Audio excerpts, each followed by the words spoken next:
Vijay Sethupathi sir வந்து 4th வீக்லேயோ 5th வீக்லேயோ பிக் பாஸ் சீசன் 9ல இருந்து ரம்யாஸோ எவிக்ட் ஆகி வெளியே வந்ததுக்கு அப்புறமா முதல் முறையா லைவ் வந்து அவங்க எதுக்காக வெளியே வந்தாங்க, அவங்கள யார் வெளியே அனுப்புனாங்க, அவங்களுக்கும் கனிக்கும் என்ன பிரச்சனை, பிக் பாஸ் வீட்டுக்குள்ள என்ன நடந்துட்டு இருக்கு உள்ளிட்ட பல விஷயங்களை வெளிப்படையா பேசியிருக்காங்க. அவங்க சொன்ன விஷயங்கள் தான் இப்போ சோசியல் மீடியால வைரல் ஆயிட்டு இருக்கு. பிக் பாஸ் சீசன் 9 ஸ்டார்ட் ஆகி 70 நாள் கம்ப்ளீட் ஆயிருக்க நிலையில ரம்யா அண்ட் வியானா இவங்க 2 பேரும் தான் இந்த வாரம் எவிக்ட் ஆகி வெளியே வந்திருந்தாங்க. இவங்க எவிக்ட் ஆகி வெளியே வந்ததுக்கு அப்புறமா ரம்யா ஷோ தான் ஃபர்ஸ்ட் லைவ் வந்திருந்தாங்க. அதுல நான் எவிக்ட் ஆகி வெளியே வருவேன் அப்படின்றத நான் முன்னாடியே கெஸ் பண்ணிட்டேன். ரொம்ப கோவப்படுறீங்க, எல்லாரும் ரொம்ப கத்துறீங்க அப்படின்னு சொன்னப்போ ஓகே நம்ம கோவப்படக்கூடாது, நம்ம கத்தக்கூடாது அப்படின்னு அங்கிருந்து நான் டவுன் ஆன மாதிரி எனக்கு ஒரு ஃபீல். 5வது வாரத்துல 2 பேர் எவிக்ட் ஆகி டபுள் எவிக்ஷன் வெளியே போனாங்க. அதே மாதிரி இது 10வது வாரம். ஸோ கண்டிப்பா இந்த வாரமும் 2 பேர் போவாங்கன்னு தெரியும். நானும் வியானாவும் வெளியே வந்திருக்கோம். நான் வெளியே வரலன்னா கண்டிப்பா எஃப்ஜே தான் வெளியே வந்திருப்பாரு அப்படின்னு சொல்லியிருந்தாங்க.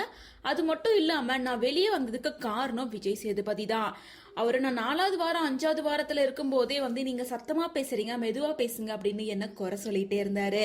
ஆனா நான் நார்மலா தான் இருந்தேன். ஆனா எல்லாருக்கும் ஏன் அப்படி தெரிஞ்சதுன்னு தெரியல. என்ன உண்மையான நேச்சர் என்னவோ அப்படித்தான் நான் பிக் பாஸ் வீட்டுக்குள்ள இருந்தேன். இந்த காரணத்துக்காக நீங்க ஹெல்மெட் ஆயிருப்பீங்கன்னு நினைக்கிறீங்க? நான் வந்து விஜய் சேதுபதி சார் கிட்ட அந்த மாதிரி கோவப்பட்டு போறேன்னு சொன்னதுனால.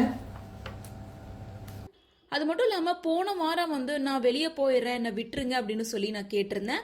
ஸோ அவரை எதிர்த்து பேசிட்டேன், அவர்கிட்ட ஆர்கியூமெண்ட் பண்ண வெளியே போறேன்னு சொன்னேன் அப்படின்றதுனால மேபி அதனால என்ன வெளியே போகலாம் அப்படின்னு சொல்லி வெளியே அனுப்பிச்சிருப்பாங்கன்னு நான் நினைக்கிறேன். நான் வந்து விஜய் சேதுபதி சார் கிட்ட அப்படி பேசாம இருந்திருந்தேன்னா கண்டிப்பா பிக் பாஸ் வீட்டுக்குள்ள இருந்திருப்பேன். எனக்கு பதிலா எஃப்ஜே வெளியே போய் அதே போல ஸ்டேஜ்ல வந்து நான் கனியை பத்தி தப்பா பேசவே இல்லை.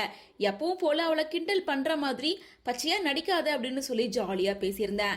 எங்களுக்குள்ள என்ன கான்வர்சேஷன் உள்ள போச்சு, நான் எதனால அந்த வார்த்தையை வெளியே சொன்னேன் அப்படின்றது கனிக்கு நல்லா தெரியும். ஸோ இதன் மூலமா வந்து அவங்க வெளியே வந்ததுக்கான காரணம் விஜய் சேதுபதி தான் அப்படிங்கறத மென்ஷன் பண்ணியிருக்காங்க.